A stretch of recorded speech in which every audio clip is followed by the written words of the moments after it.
They say it's never too late to start, and while that's emotionally comforting, it's not financially accurate. If you start compounding at 50 the same way someone did at 25, the math isn't just different, it's brutal. It's not about how much you believe in the strategy. It's about how long the strategy has to believe in you. And yet every day people are told the same tired line. Just be patient, and it'll grow. But here's the truth. Patience only works when paired with time. And if time isn't on your side, you need a different weapon. Let me tell you about Martin. He's 57, spent most of his life raising kids, paying off debt, keeping the lights on. Compound interest? He thought that was for rich people in suits. At 55, he inherited $30,000 from his mother. First time in his life, he had real capital. He opened his laptop, typed in "best way to invest late in life," and hit a wall of advice that made him feel even more behind. Everything was either start early or wait it out. But what if waiting isn't an option? What if you only have 10 or 15 years left to make your money move? Martin didn't need optimism. He needed a new framework, and that's what this video is about. Before we go deeper, let's clear something up. This series isn't telling you it's too late. Quite the opposite. But we are saying that the way you compound has to change when you start late. You can't rely on slow exponential curves. You need shorter loops, faster stacking, and a more agile mindset. That's what we'll explore right now. And if you haven't seen part 1, 2, or 3 of this compounding comeback series, I recommend watching them after this. You'll see how everything connects. Links are below the video. And if you are new here, subscribe to the channel and let's dive in. Let's kick things off by facing the elephant in the room: time compression. Compounding isn't just about rate of return. It's about how long that return gets to repeat itself. And the brutal reality is this: if you start late, you've already missed the most powerful part of the curve, the back end, where the real momentum kicks in. That's not fear-mongering. That's exponential math. You can't bend time backwards, but you can change the trajectory going forward. Here's the key idea. Compounding rewards not just those who start early, but those who stack aggressively and reinvest strategically once they do start. If you're 55 and trying to mimic the slow and steady path of someone who began at 25, you're not compounding, you're coasting. And coasting doesn't create freedom. It creates frustration. Think of it like planting a tree. If you plant an apple seed at 25, by 60, you've got a tree bearing hundreds of apples each season. But if you plant that seed at 55, you don't have time to wait for it to grow at its own pace. You need to transplant a young tree, use fertilizer, water it daily, and maybe even use a greenhouse. In financial terms, that means higher contributions, smarter allocation, and maybe even taking calculated risk you wouldn't have needed before. The goal shifts from watch it grow to build it faster. And here's what most late starters miss. Your biggest asset now is focus, not time. You may not have decades, but you do have clarity. And with the right framework, you can collapse decades into years. The key is changing the formula. And that's what we'll get into next. Moving forward, let's talk about what most people instinctively do when they realize they started too late. They try to catch up with compounding by doubling down on savings. More money. Less spending. No vacations. Sacrifice everything. Sounds noble, right? But here's the trap. Doubling down on savings isn't the same as doubling results. In fact, without the right structure, it can burn you out before it builds you up. Here's why. Compounding isn't just about input. It's about acceleration. You can throw an extra $500 a month into an index fund for the next 10 years, but if your money is still sitting in low-yield or overly diversified positions, you're not compounding. You're just parking money. It feels responsible, but it doesn't change your reality. That's why most late starters feel stuck even after ramping up contributions. They're playing defense with a formula that demands offense. Now, this doesn't mean you need to become a day trader or chase risky returns. but it does mean you need to shift from just saving more to building smarter. That means tighter asset selection, purposeful reinvestment, using cash flow to acquire productive assets, not just build balances. And yes, maybe even rethinking your relationship to debt if leverage can buy you time you don't have. Wealthy late starters don't just save harder. They play the game differently. They focus on velocity, not virtue. And that mindset shift changes everything. Coming up next, we'll explore exactly what that new game looks like. Because the old rules, they weren't written for people starting at 40, 50, or 60. But the new ones? They're built for speed. Let's get into it. Let's now shift from the frustration to the formula. Because once you accept that traditional compounding timelines aren't on your side, the question becomes, what actually works if I'm starting late? Here's the truth. You need a new game plan, one that doesn't just tell you to hustle harder or save more, but one that actually shifts the structure of how your money behaves. The wealthy do this all the time. When they start late, or even when they're rebuilding from scratch, they don't try to mimic the 25-year-old's compounding plan. Instead, they focus on stacking compounding levers together: cash flow, asset growth, strategic reinvestment, and yes, even selective leverage. Why? Because when time is short, you need velocity, not just volume. Let me give you an example. Imagine someone in their 50s trying to catch up by throwing everything into a 401k or index fund. That's okay, but it's also slow and locked away. Now imagine they instead use their cash flow to invest in a mix of dividend stocks, high-yield REITs, and maybe a cash-flowing side business or rental. Suddenly, the income is reinvestable.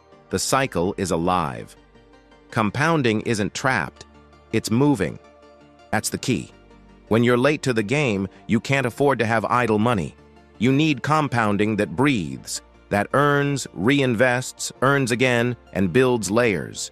You need a portfolio that's alive, not frozen. This is where flexibility beats rigidity, and clarity beats complexity. You don't need 20 funds and a dozen accounts. You need a system that multiplies, one step at a time.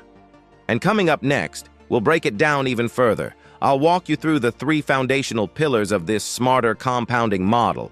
It's not a fantasy. It's how late starters get ahead without gambling or burnout. Let's build it together. So, what does a smarter compounding model actually look like for someone who's starting late? Let's break it down into what I call the 3 pillars. And if you've felt overwhelmed before, don't worry. These aren't magic tricks. They're practical, grounded, and powerful when combined. Pillar 1, accelerated cash flow. You've got to start feeding the system with more fuel.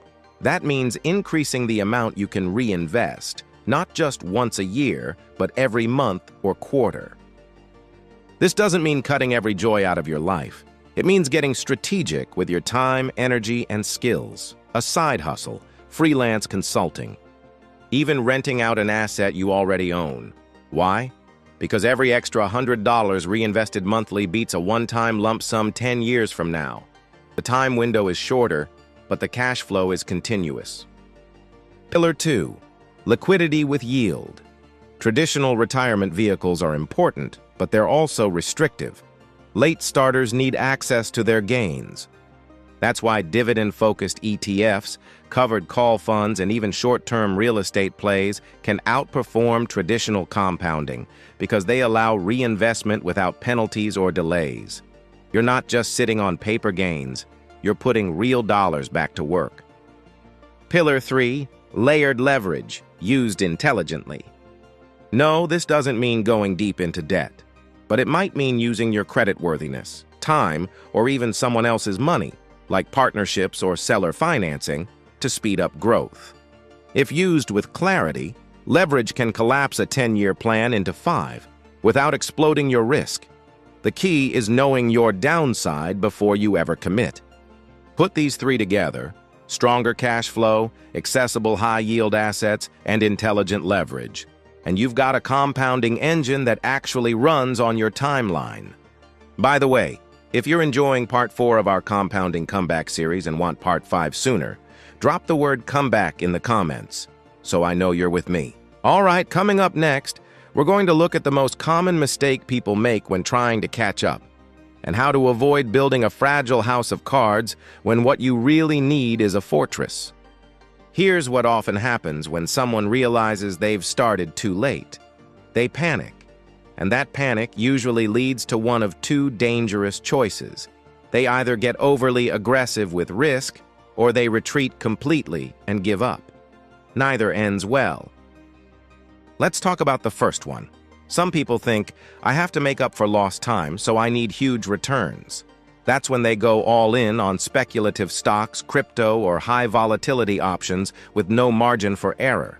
It feels bold, but it's not a strategy. It's a gamble. And if the market turns on them, which it often does, they're left with even less than they started with. One bad trade can set you back years. That's not compounding. That's roulette. The second mistake is more silent, but just as dangerous. Some people freeze. They say, it's too late. I'll never catch up. What's the point? And so they do nothing. They sit in cash. They avoid learning. They let shame or regret make their decisions for them. But here's the truth. Even at 50, 55, or 60, you still have more runway than you think, if you act intentionally. What the wealthy understand is this. Compounding is about discipline and positioning, not perfection. You don't need 100% returns. You need consistency, access, and the ability to pivot.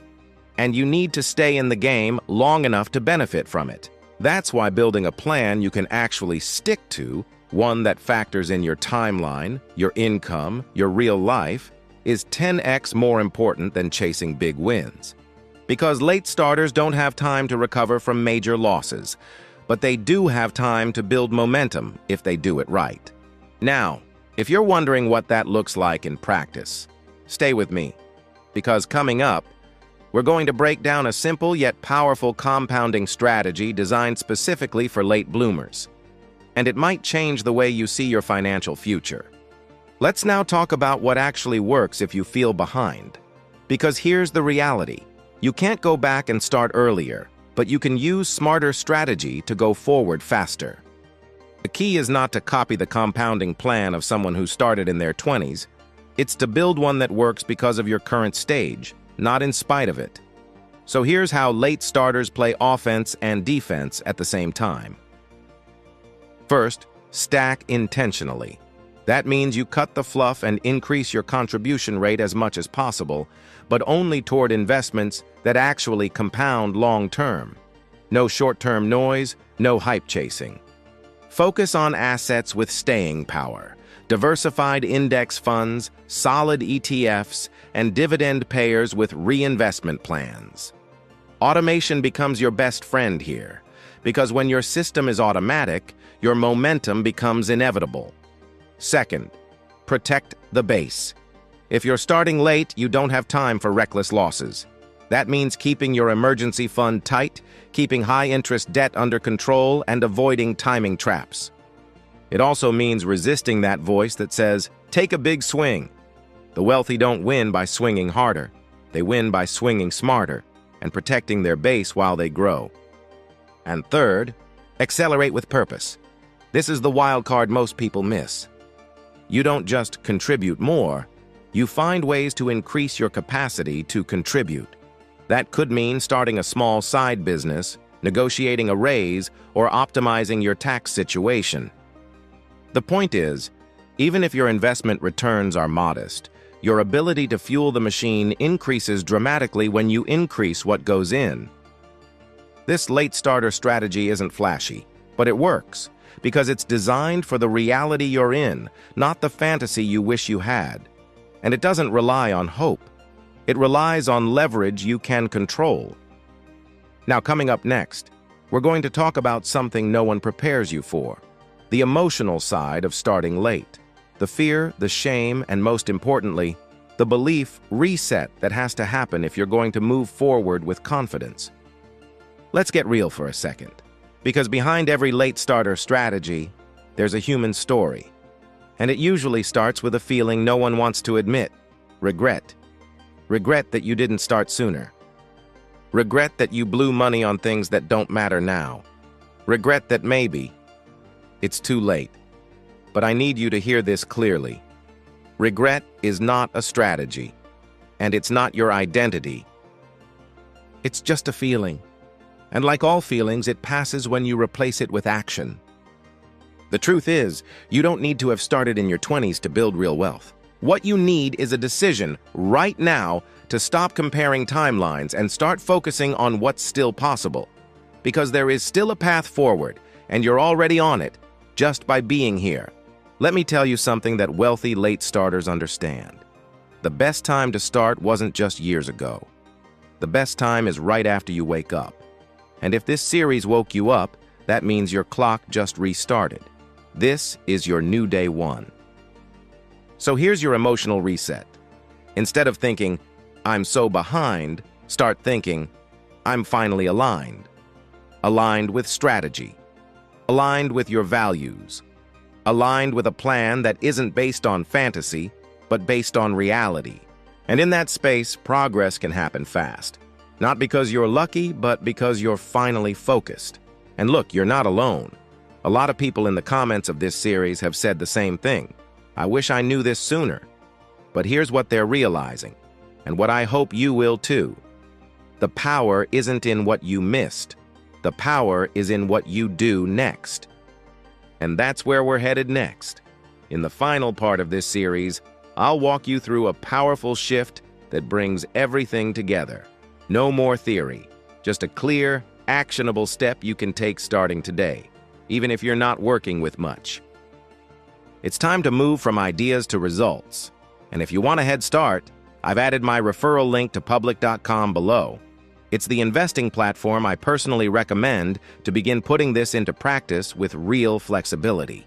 Remember, this video is for educational purposes only and does not constitute investment advice. It is important to conduct thorough research and consult with financial professionals before making any investment decisions. The value of investments can fluctuate, and past performance is not indicative of future results. Always assess your risk tolerance and investment goals before allocating your capital.